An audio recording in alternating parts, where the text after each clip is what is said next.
welcome, and we're glad you've chosen to join us. Your time is valuable. So we've thought out how to have a conversation without actually having the outcome predetermined. It's an emerging community that we're inviting you into that takes the opportunity of a conversation to both be stimulated to a new insight, but then to build that into how a community can hold it, embody it, and take it out into the world. So listen in and be part. Okay. Were you in the water? Were you surfing? I have a friend who has a Hobie catamaran. So he took me out on his cat. That's the second time we've done it, but it's like you have to be so invested on that thing because you have to crawl under the boom every time that you tack. That's a workout. There's like a little trampoline, and when the wind is really going, which it wasn't super windy, it was more of a hang, but when it's really going, then you can harness in and the whole cat will get on one thing. So one is out of the water, the other's completely in the water. And then you're holding on and you're leaning off the side of the cat. I did that 2 years ago. There was a tropical storm that came through and they had huge gusty wind. So that was awesome, but it was more of a booze cruise today. How long? And where were you again? Out at Dana Point. Okay, Harbor. you're at Dana Point. Yeah. Oh, fantastic. And then how long were you out on the cat? Well, we met at 10, but I had to help him like put everything to get it ready for the summer so it could stay down there. So we didn't get in till like 1 and then got out at 2:15, and it took an hour to like put everything down and wash it, and so absolutely. We're like, oh, we're great on time, and then it just got closer and closer. I'm glad we get. Well, welcome to everybody else. Dan Smith is with me today, and I'm Barry, and these conversations are intentional, but they're not scripted, and that means that we want to have a conversation we realize people can eavesdrop on, but we will make it about our own lives and direction and work in the world. And a lot of times we try to think of that work and see that work through an inside out perspective, which means we are not afraid. In fact, that's part of the intentionality of stepping into how do we develop our lives both inwardly in order to show up in the world in healthy, productive ways. And so Dan and I have known each other for how long, Dan? It's been about 3 years now. Okay. It's been 3 years, and a friend put us together. Dan moved up to from San Diego, right, to San Francisco. Mm-hmm. And then what brought you? Just a little bit of background, because I know some good stuff about you, but if anybody's listening in, what brought you up to SF? I was very blessed, lucky, whatever you want to call it, to win an audition with San Francisco Symphony. So I was playing in San Diego Symphony at the time, and there was an audition, and took it. Did not think I was going to get it at all, but lo and behold, I was the chosen one. I love it. How competitive is it? Does it matter what instrument you play, or is I would say at the level of San Francisco Symphony, just meaning like a full-time job where you don't really have time to gig elsewhere. It's quite competitive because they have to post the job opening internationally 90 days before at least 90 days before the actual audition. And then when you have the audition, it's all behind a screen. The resumes have the names blotted out. When you walk on stage, your candidate number, whatever, and they have a carpet rolled out on stage. You're not allowed to wear hard-soled shoes. The judges are behind a screen. You're not allowed to talk at any point. And for all 3 rounds through the finals, they don't know who you are. So it's strictly on your performance in that moment, on that day. If you make one mistake, maybe they'll have grace for you or maybe not, but you have to demonstrate yourself right then in that moment. Oh my gosh. Okay. So this is already loaded for me. So I've never heard this. I've never heard this story. This makes me think of like The Voice or American Idol. I mean, you literally have a panel of judges that are behind a screen. You're blind to them. They're blind to you. Mm-hmm. Yeah. So there's 3 rounds. So are they? So you could play round 1 and not get an invitation to come back for round 2. Yeah. Okay. Definitely.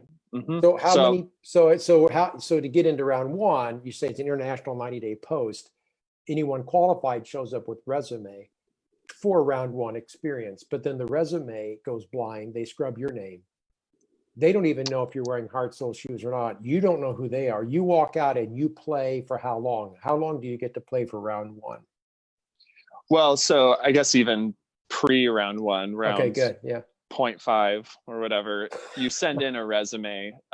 So they do a huge screening beforehand. Exactly. They want to see that you've had experience and that you've played in other groups and stuff, and that basically you're not going to waste their time. So they make cuts in the beginning based on resumes, and then I think this one there's probably around like I don't think they choose more than 50 people to listen to for the prelims, and then the preliminary round, which is the first one, and then the second round, if you're invited back to the semifinals, they probably don't have more than 15 to 20 people in the semifinals, and then in the finals, in my final round, they had 4 of us that they chose between. Gosh. And then how long in between time periods between round 1 and round 2?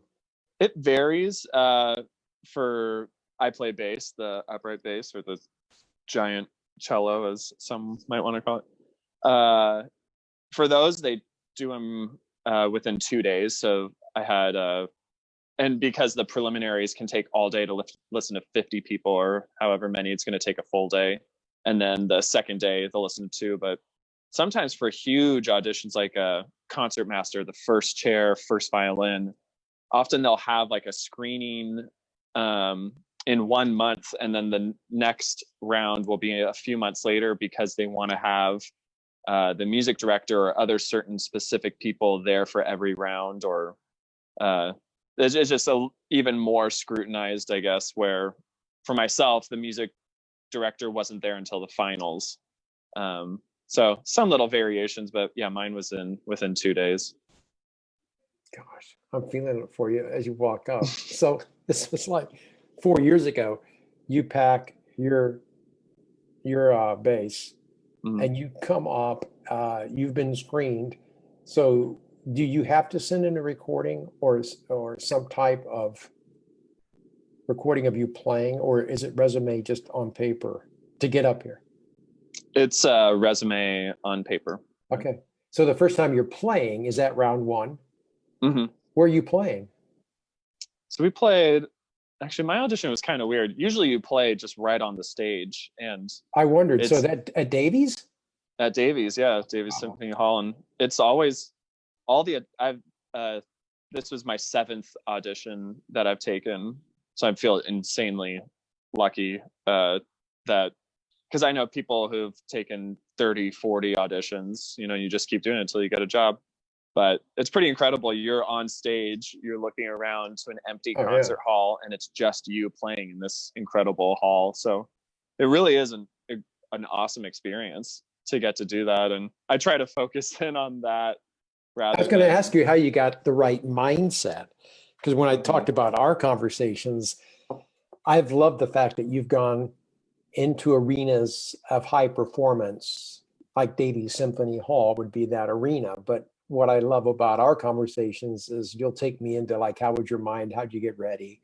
Mm-hmm. So that if you can remember back, like getting that first audition and walking out in that symphony hall, just you on that carpet, take your chair. What got you most ready? Was it just, I've got to remember how special it is just to even only play once if I'm never even selected, or was there different, what was the mindset? As honest, as candid as you can tell it, because I think it's like super scary as well as like unbelievable. Oh, it's terrifying. I would think I would just go nuts. Yeah.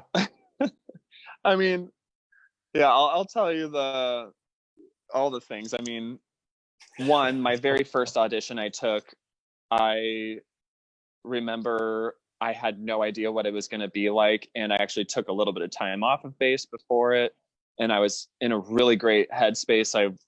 My very first, this was for Santa Barbara Symphony, and I had just been to Bali for several months after graduating college, so I was in a great mind space, and it was by far the most joyful audition I've had. I didn't feel that nervous, and I'm like, wow, is this what it's like? And then the next audition I took, I wanted it so badly. That job is for the Los Angeles Chamber Orchestra, and I just ate it so hard.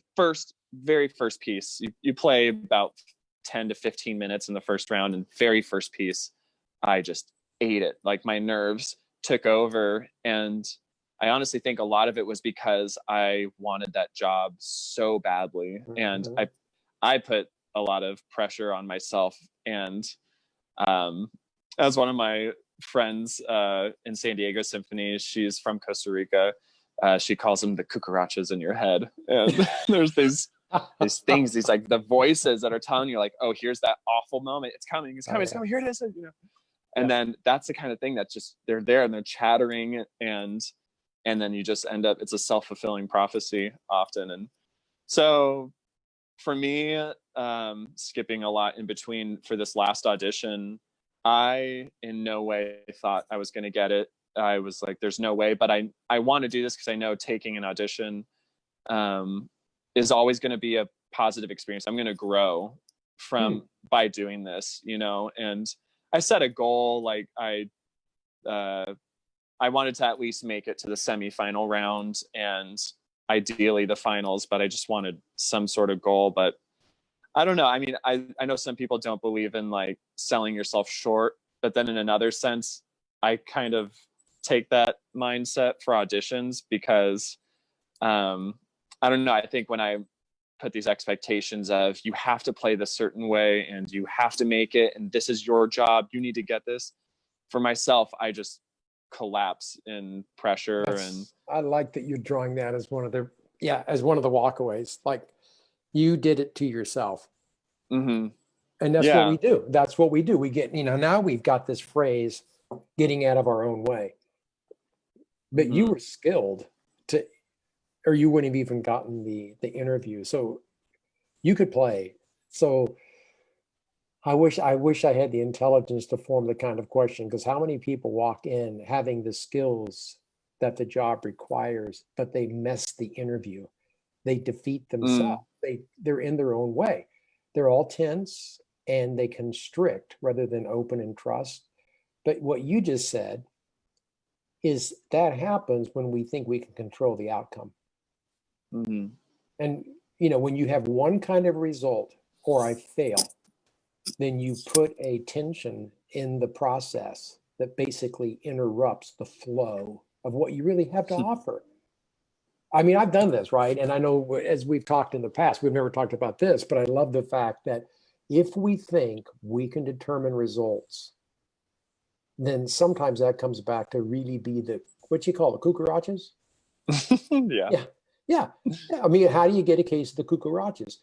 Well, if you go out and say, look, there's just one way that I win, and you backed off of that and you said, you know what, there's a way that I get better each time, and a goal more to manage my own expectations and my cucarachas, which I think is what cucarachas are. I think they're expectations.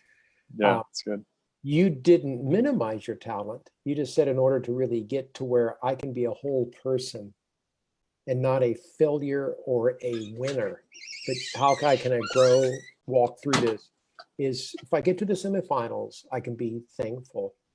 If I grow, it's just worth it. And by that mindset, you all went to the finals and obviously was selected. Does that loosen anything else up in your mind? Because I'm just trying to go back and talk about the process. And it's helpful to go all the way to the end and say, look, if you think you're going to control results, it's really going to mess with you. It's going to give you a case of the cucarachas. Yeah. And I'm like trying to be careful with it because I know it's different for every person. And honestly, some things you just can't control. Like, you're just sometimes you're just going to feel off. You can do so much preparation, and you know, and I always take the mindset or the approach with learning just my craft and getting better. Like, I want affirmations and encouragement to build upon, rather than this sense of fear and expectations, like a sense of you have to play perfect, or you have to nail this, and that's what they want to hear. And in auditions, in certain performances, that's been my downfall. And something that my friend who said, like, the cucarachas in her head, she said when she takes auditions, she verbally will tell the cucarachas, like, before she walks into this room, she's like, you need to stay here. You need to sit right here outside of the door. And she's like, you have to tell them that you're going to pick them back up when you leave. It's like, and for her, it was this sense of, I'm not going to listen to you, but, like, I don't know, maybe there's some sort of realistic viewpoint to that, in that you're not denying that you have these voices. You're not saying, no, stop it, be quiet. It's like, I'm just going to put you down for a moment. I don't need you. I'll pick you right back up. Wow, I've never thought of that. Yeah, I thought that was, I don't know, there's more like of a sense of humanity to it, rather than the sense of, I don't have cucarachas in my head, and I don't have these problems, and everything works great for me. It's like, no, I have them, and you're going to stay right there, stay there, and I'll pick you back up when I leave that room from the audition. I'm so glad you mentioned that, because that's like, I mean, the cucarachas are expectations that cannot be met, and they're forecasts on the future that we cannot make good on. So they haunt the present. And so what you're saying is, look, in the present, it's too much to ask that you let go of all cucarachas forever. So you have to negotiate expectations even for yourself. So it sounds like she was saying, how you said so clearly, like, I will pick you up later. You're not needed in the room I'm about to go in. And when I come back out, we'll continue to do our work. But for right now, you guys just stay here. Did you do that? Did you apply some kind of methodology like that to your own, or not? Yeah, I did as much as I could. I mean, so I'll be as honest as possible. First bit of honesty, this was the third time I took this audition for San Francisco Symphony. And my colleagues and my boss all know this too. So all three times they had 2 no hires, which orchestras do sometimes. They'll go through the entire process and they're like, I didn't realize that. No one's qualified. We're not hiring anyone. We'll have another audition posting in 6 months or something, you know? And so I took all 3 auditions, and the first one I did not pass out of the preliminary round. And what so you a lot of learn? that, like, do you know, as you look back, did you deserve to go on and just didn't, or did you have to learn some things? No, the first major thing I learned was how unprepared I was. I prepared in the way I thought was best, and which was not. I just completely changed how to structure and plan out my practice time to be strategic and focus on building fundamentals first, even 4 months out, rather than, oh, here's the excerpt list. Okay, I'm just going to start going through these, and hopefully if I play them 1,000 times, I'm going to get good. It's actually, you should start 4 months beforehand, work on deep fundamentals, build a solid foundation, and then start building upon it. And each excerpt or piece that you're playing, like, you start at a really slow tempo and then work your way up. And it's always building from the ground level up, so that you don't want there to be any bit or crack in your foundation or any hint of uncertainty, because when you get to the audition, you know, your adrenaline's going to be rushing, the cucarachas are going to be talking, and you just want to be so solid and so certain of how ready you are, so that you're not giving yourself failed expectations, like, you need to get this and this is your job, but you're like, I'm really prepared for this, and I think other people should hear me, and I think that I deserve to be here, you know? So that's my Oh, first I'm bit of loving this. honesty. Not writing some stuff down. Right, go. Okay, keep Oh, going. okay. Okay, and let me ask you this, and I want you to say the second one. But as you look at the whole going through it 3 times, did you get there? Was it possible to walk in prepared, saying I deserve to be heard?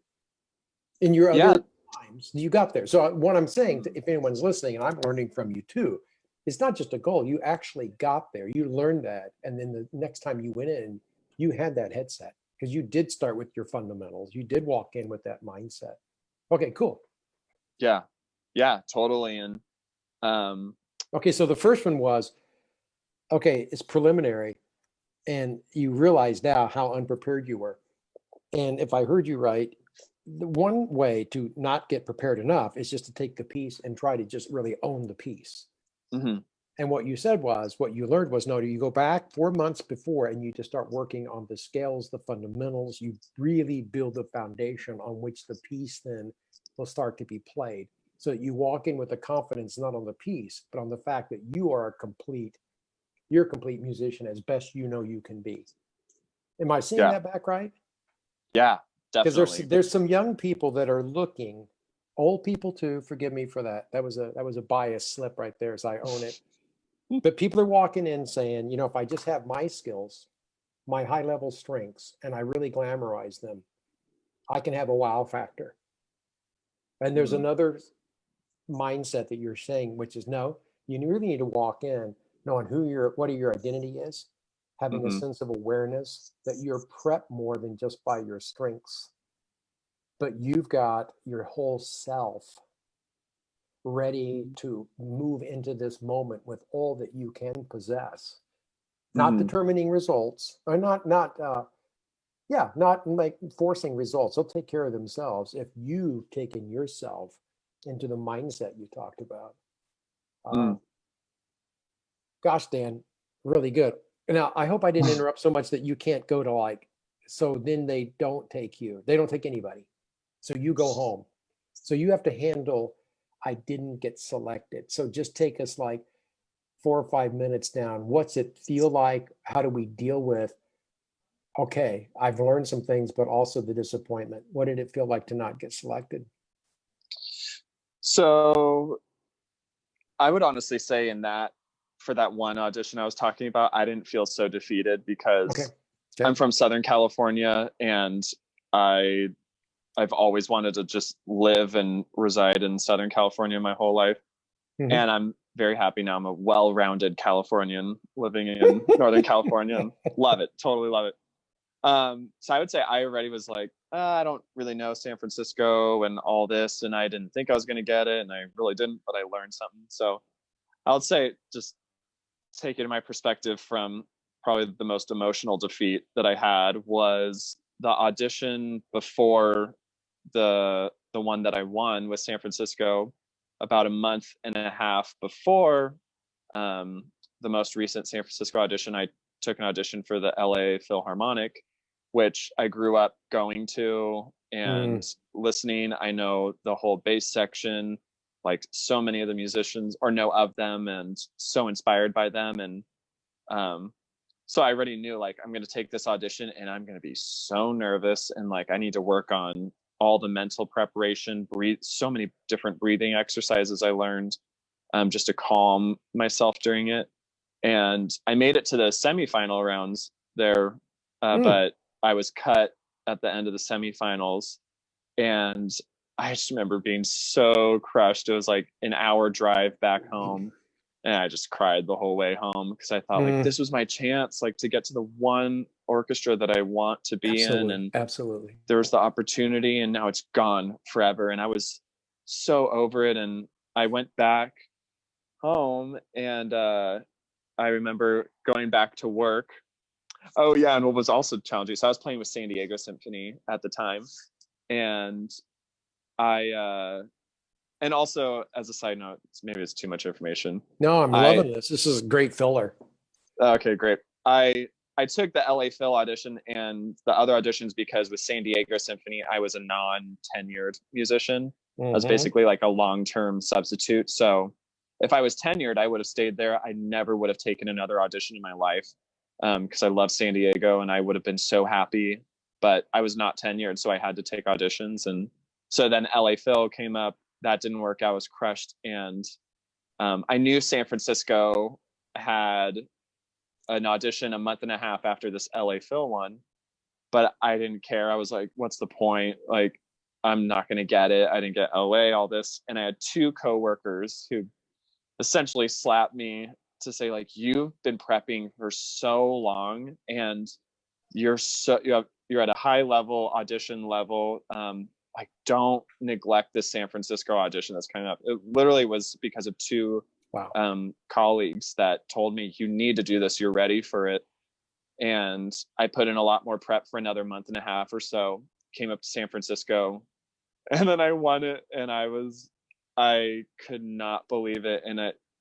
And still, I'm just like I have faith in God, and I'm just like, I don't know. It makes me think, like, and just reminds me, you know, the things I've put so much time and attention and care into is not bad. It's good or whatever, but sometimes I want to force a door open, you know, like, this is where I'm supposed to be. I'm supposed to be in LA, supposed to be with this orchestra doing this thing.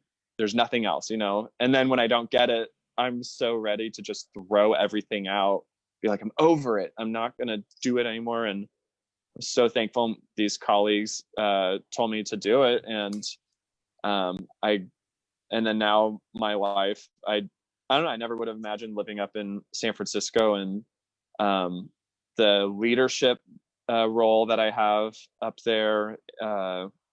And yeah, I don't know, so much that I've learned. I've grown immensely more than I've thought I've been able to, in terms of my musicianship, in terms of leadership and being on committees and stuff. And yeah, it's been incredible. And so I don't know, it's definitely opened my mind in terms of being thankful for closed doors in life and challenging times. I mean, like, heck, now is a great example, like this COVID world that we're living in. I'm like, okay, like, I see the obvious things that aren't working out in my life right now are the closed doors, essentially. But like, I also know that through challenging times, through struggles, through closed doors, like that's like one of the greatest opportunities for growth in some way.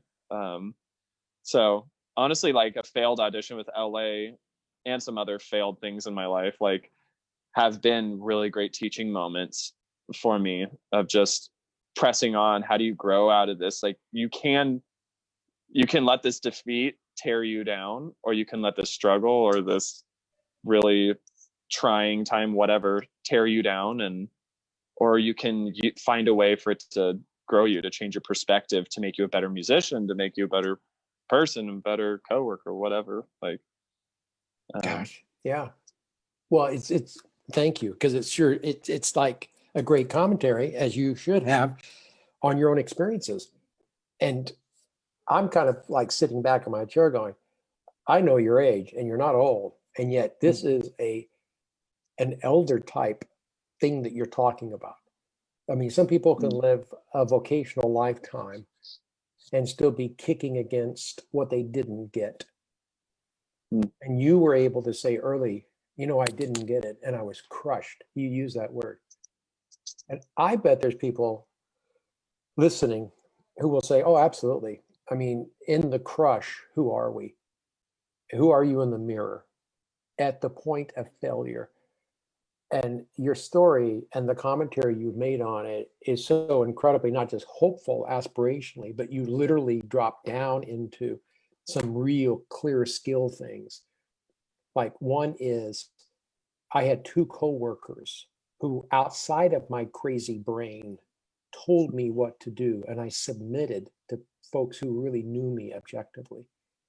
Like, your community saved you, because you might have moped past the month and a half San Francisco time and not done it, but they got in your head because you had already accessed them as friends, or at least professionally. So, like, skill one is, we're not really thinking very well on the crush. We need community, and we need authentic relationships to speak into our lives, lest our feelings and emotions take away our talent. And you had two people that said, Dan, you're better than you know you are. You get yourself to San Francisco. And you probably wouldn't have done it without community. So like point one is, if you're going to go for high performance, you're not going to go alone, because you're going to meet crush somewhere along the way. And what you do with crush is not have an ego that's so big you're bigger than the crush. You actually have a greater sense of relationships that you can depend, like, I'm lost, I don't feel it, I don't think I'm good enough. What ought I to do? And I just think in the pivot of your story, it's powerful, Dan, especially your age in life, that you learn to believe other people actually knew who you were enough, that maybe better than you did at that point of time. So thank you for like bringing that out. I think there's two or three other things you brought up, but I just like go back to that one, because that's missing a lot with the mobility of so many people jumping in and out of lives and or companies, that relationships that can speak into our lives to give us directions. It's an awesome asset, and your story like really speaks to that. Well, thanks. I mean, I don't want to jump in too long. I just want to go, whoa, this track. And I didn't know this part. This is so good of you. And I know it's being candid, because like you're talking about, here you are sitting tenured now at the SF Symphony, I mean, world renowned. And yet you're able to say, no, let me tell you about the times I failed. Right. So I really appreciate the way that you're showing up here and the candor, because actually 9 out of 10 startups fail. Actually, all of us have failed a lot more than we've succeeded, and most of us don't know how to talk about it. So I really appreciate your vulnerability and courage there. It's a beautiful trait, man. Oh, heck yeah. I mean, I guess I just, I've looked up, and this is such a unique industry, I guess, a symphonic career. Like in one sense, growing up, you idolize these people, you hear this music, you see the stage, you see the hall. And for me, it's like, wow, I couldn't imagine doing that. I would love to do that. But you set these expectations and these ideas of like, well, that sounds like flawless to me, perfect. How do they do that?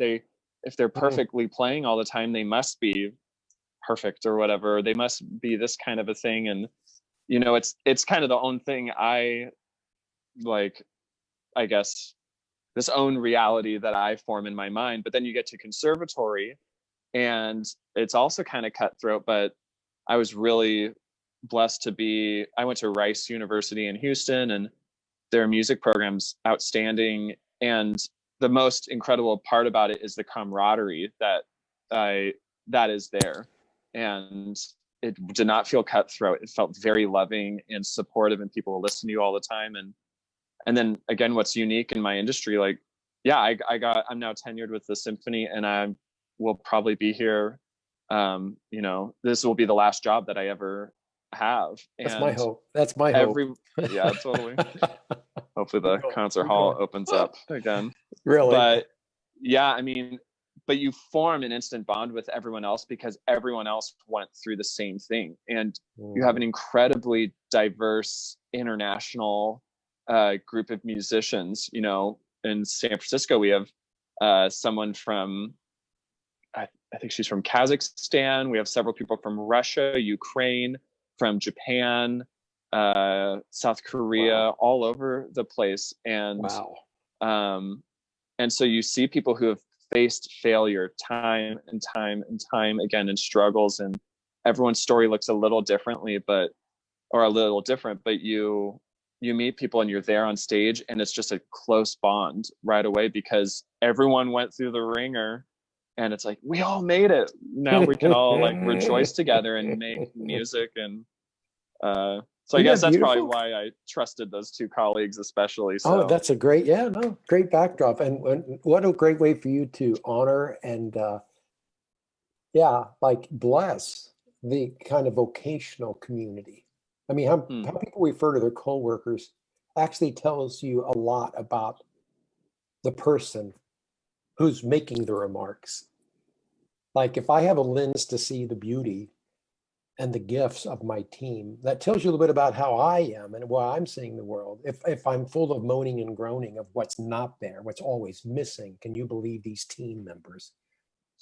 It really just mirrors back. Not that doesn't have some evidence, but it far more mirrors back who you are and how you see things. So what you just said that I like is, with no experience, but a passion, you saw your vocation as a symphony with the pristine hall, beautiful surroundings, an awesome sound.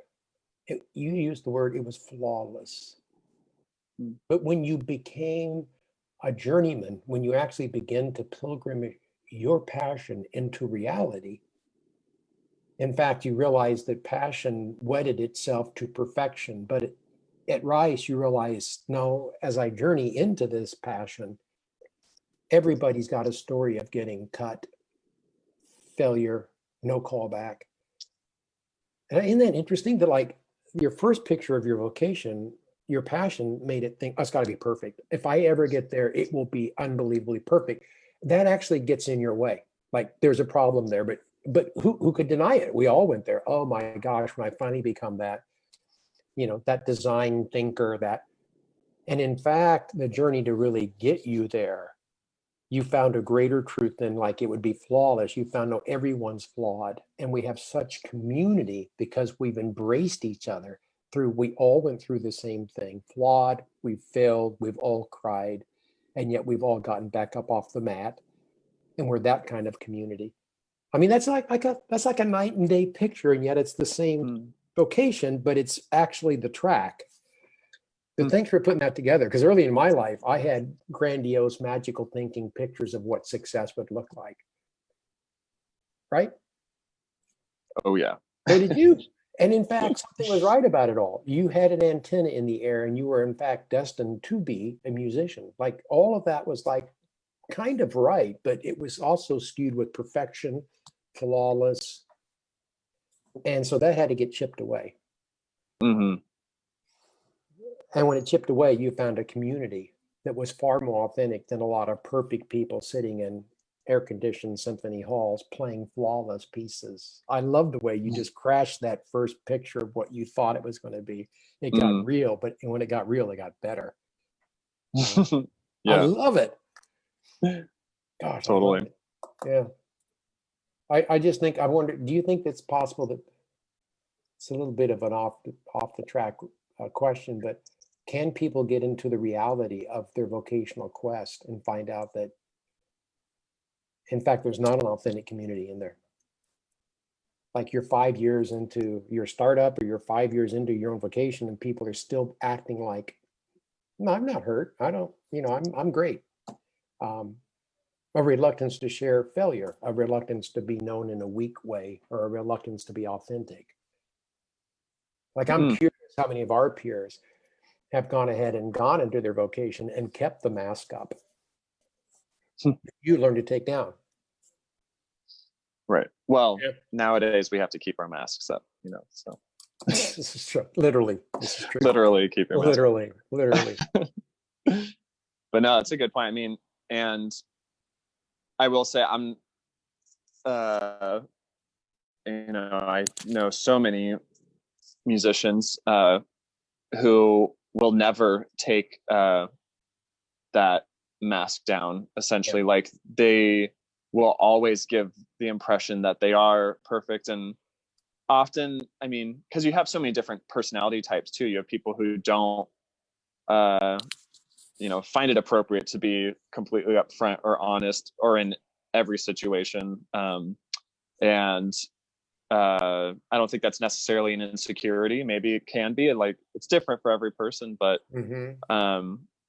where I just know for myself, like, when I set the expectations so high, it doesn't work. I don't make good music because when I set the expectation so high, I think I'm setting the risk so high that the reward is minimized, so. Ooh, that's really good. That's really good. Like, I just want to have fun, to be honest. That's kind of my mantra in life. Like, I just want to enjoy every moment, and it's possible to do that in my work. Like I can find a way to love it, and there's always a risk, but and it could, maybe it's more of a mental shift that it's been for me, but like being on stage, granted, I had so many people who were constantly like saying, we're so happy you're here. It's so nice to hear you, to see you, whatever, welcome. It was a very inviting environment, but that helped me to be like, okay, I'm getting the impression that I belong here, and not this idea of you better keep that bar high and don't mess up. It wasn't that. It was, you belong here, and we know and understand you can do your job well and make great music. Let's enjoy this now, you know? Wow. And that is a full-on mental shift for me. And there are other musicians who are like, that was wrong, that's wrong, no, do this, you know, which granted we still do, and that's what rehearsals are for, but it's different when you can sense the attitude of like, why is this person so upset at me? And then that shuts me off. And so I just know for my own health, like, okay, I just know not to collaborate with you or make music and with you. But so that's maybe for my own protection. But I also know like it's insanely important to be well-rounded, and I need the other areas of my life to be well balanced for my music. What does that look like? Like, how do you balance? I love being outdoors. I love surfing, hiking, nature. I need that kind of outlet to just gain perspective, I guess, of life and whatever, like being with family, all like a spirit, spending time like growing in my faith, and which honestly, for a much longer conversation some other time, I could share, like that was quite pivotal. That helped me, encourage me to keep going forward in my audition. From a faith perspective, a spirituality that helped you step forward. Okay. Yeah, okay, certainly. And I've just seen, in my opinion, so many musicians who have been crippled, honestly, by having that lack of balance in their life. Like there's certain people, you know, they literally have nothing else.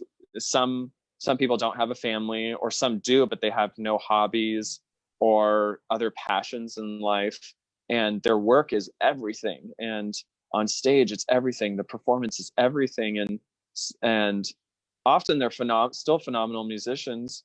Some of them they like aren't, and then they can't even see it, that they're not making good music. It's like, no, this is everything, and they just turn into a curmudgeon, and they're jaded, and you can tell they're angry, and that's just so sad to me. Like when you can become blindsided, like this is my everything, but it's like, yeah, your whole life and your passion has been towards music or whatever, but this isn't what life is all about. Like there's so many other things, and we need to be well balanced, and everything has to be in check, because if you're suppressing some aspect of your life or with your family, and then you're having troubles with your family, and then you're pouring into your work and something else, like then you're going to come home and be upset or angry and have issues, and you're going to bring that into your work. There's not, like, those aren't the kind of cucarachas you can just leave at the door. It's like that's stuck with you, and it's going to affect how your music is made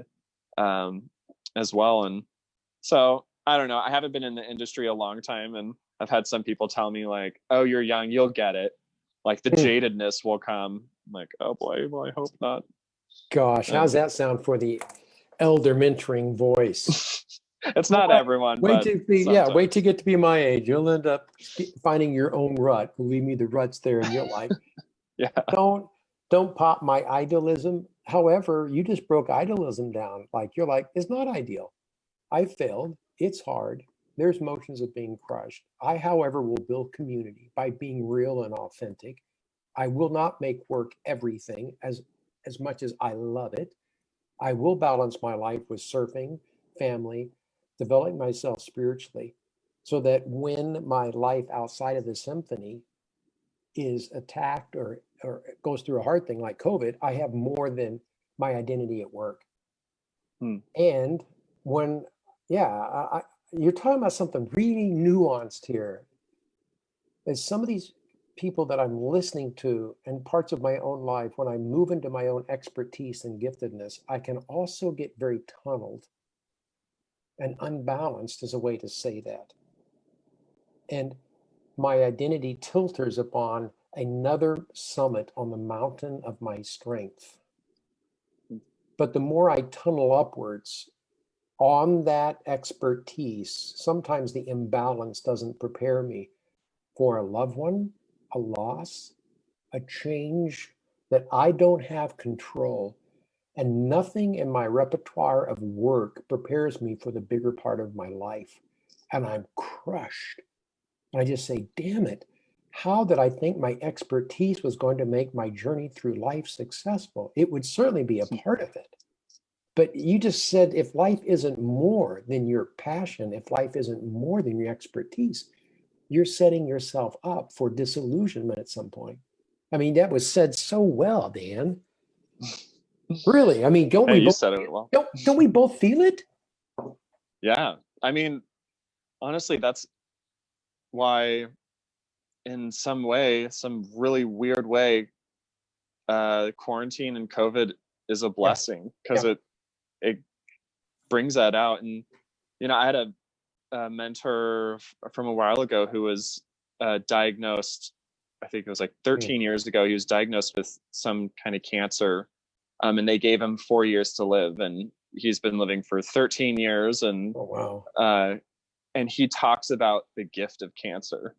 It's Wow. the weirdest thing to hear that. And he's like, I get it, it's weird, but it's a gift, because he's like, I have a perspective that I've never had and I wouldn't have gotten from any other kind of thing. And like, since I started the Symphony, it's been like being on cloud nine for me, because what an insane group of musicians.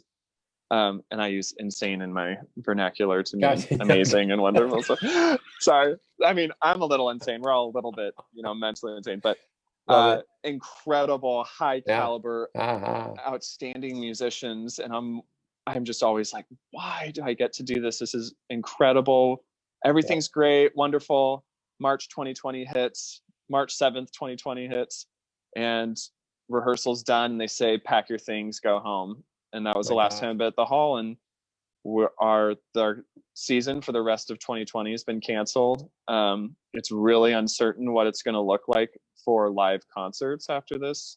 I have fears in a lot of ways, but I've also realized, like, wow, there's been several things that I've poured my time, my money, my care into certain things. So I'm saying low battery. There we go. Oh, there. On my back.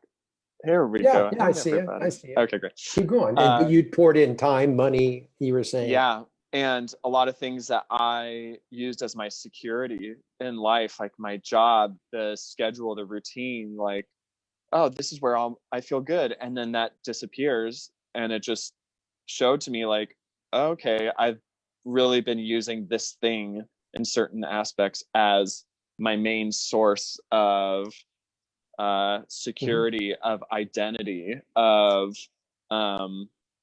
purpose, and in some ways that's great and whatever, and should be refined, but I wouldn't have really realized that unless things got shaken up the way they did. Well, that's like your version of cancer, right? I thank God for cancer. Like, what do you mean? Well, one, I'm able to relearn and reframe my life around a much more foundational truth than my vocational identity. Because, how can you not relate to your vocation as what you kind of are known for in the room you walk in, especially when you're high profile like you? A guy plays for SF Symphony. I mean, they're going to say that about you in the first paragraph, whether you want them to or not, because everyone wants, like, he's worth something. What? He plays for the symphony. Oh my gosh. So now all of a sudden you're a symphony player. Like, well, where's his humanity? Well, who cares? He's a professional at a high level. So you're like, you probably already felt that at your young age, like how the world will use you up for your gift. And then this guy, your mentor, said, and he was probably a mentor because he was a high performer too. But he said, cancer took that away from me. And I had to ground myself in something more than how the world saw me or what I was made important by. And so here you are saying, hey, COVID locked me out of that hall that I knew myself in and my vocation and probably my future and how I get paid. And like, I've not gone back in there for 4 months, and I might not, depending on where this industry goes. So who am I now? And you're like, that's a real question that you and I both know is ricocheting through hundreds of thousands of people right now. Like, who am I now on a distributed team? Who am I now if my industry is going to change and I'm going to lose my job? Who am I now that I'm around my kids all the time and I find out I don't really like them as much as I thought? Or maybe I like them a whole lot more while I was working so much, and I'm afraid now I'm going to have to work and leave my family. I mean, all these different, like, what's this change allowing me to see about my life and my story that grounds me? I'm so glad you brought that up. And I know that your faith, and I know that your community, the way you've invested in relationships, is a central way that you stay grounded in more than just the production of your skill. And I see that as really, that's like a treasure. That's important right now. You've got friends that don't, you have friends that still take your call, even though you might not be a famous bass player, because they just still, they just like you. You know what I'm saying? It's like, Totally. oh man. And then you've got other people and they might not return your call right now. Maybe because transactionally, you know, you might not be as valuable. Now, I don't want to make a good list, bad list, but we both know we see ourselves with different eyes than transactional eyes. Like, what am I worth if I can't perform? Like, oh, that'd be a tough judge on myself. And yet we can easily do that to ourselves. But like, who am I now when no one's applauding? There's no concert tomorrow night. There's not a sellout. There's not a buzz.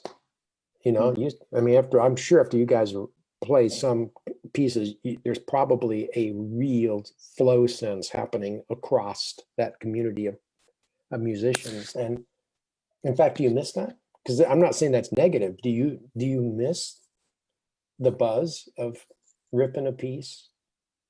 Oh my gosh. Yeah, totally. We started releasing some videos on YouTube of past performances, and after like a month or so, I was adjusting. I'm like, I don't know how long it's going to take, but after about 2 months or so, they started releasing these videos, and first one I watched, I just started tearing up. So I was like, holy crap. First, we sound amazing. Second, dang, I missed that magic. And hearing that and experiencing that live, 100%.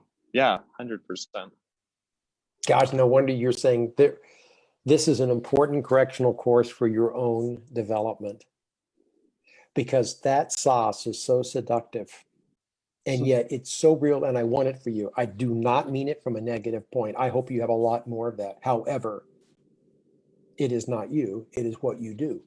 100%. And so here you have to live into, okay, I can't live off of that. So I'm living off of, okay, me, you're right. I'm the person. You serve, you continue to play, you continue to faith, you continue to have your family down there that you're spending time with now, to reboot and remind yourself that you can go on stage outwardly to the degree that you have inwardly rooted yourself. Does that make sense? Yeah, totally. That's so good. We've both seen people try to move. Yeah, keep going. What's that? I just hope more people could have an opportunity I hear you. like that in some way, because we're so, especially in San Francisco or a big city, you're so stuck in the grind. You have to, because if you take a break, like, you can't afford to live there, or finances and other things are going to build up. And when you can have a forced time off, you can either wallow in your own misery, or you can do some growth and like see, is this what my life is about? Like, is this where my identity and purpose really is in, or what are these things I've been neglecting? And great review time. I want to thank you for the conversation, because I think even as you just did a little bit of a wrap right there, there are some questions now for you and I both, and anyone else that's listening, that just helps them look at their life during this interruption, like of what COVID is, because you're sitting out from your own vocation for the last 4 months, and you've used it as a time of reflection. that's going to help, I got to believe, me by spending time with you today, and anybody else that wanted to know, hey, what's this time about? You're not just missing work, you're getting an opportunity rare in a person's lifetime, which is to journey into some wilderness. And all of the great heroes on their journey found the wilderness to be the formational time that really brought their life to a core grounding. And then they bloomed. Then they really went forward with the clear identity rather than just a vocation. So like, that's really terrific. Thanks a bunch, man. And listen, I hope that we do, we put some of this down on a workshop, and, you know, just some of these riffings, just like make them ways people can access them through listening to it again and exercises. And you want to do that? I do. Awesome. Heck yeah. Bring it on. Heck yeah. Well, have a great time down there. Okay. I'm glad you're with your folks. Thanks again for giving us some of your time. This is wonderful. This is everything and more than I hoped it'd be. So thank you. Same. Thanks, Barry. Great to talk with you, man. Yeah. Great to be with you, man. All right. Have a great Friday night. All right. All right. You too. All right. Take care. Bye-bye.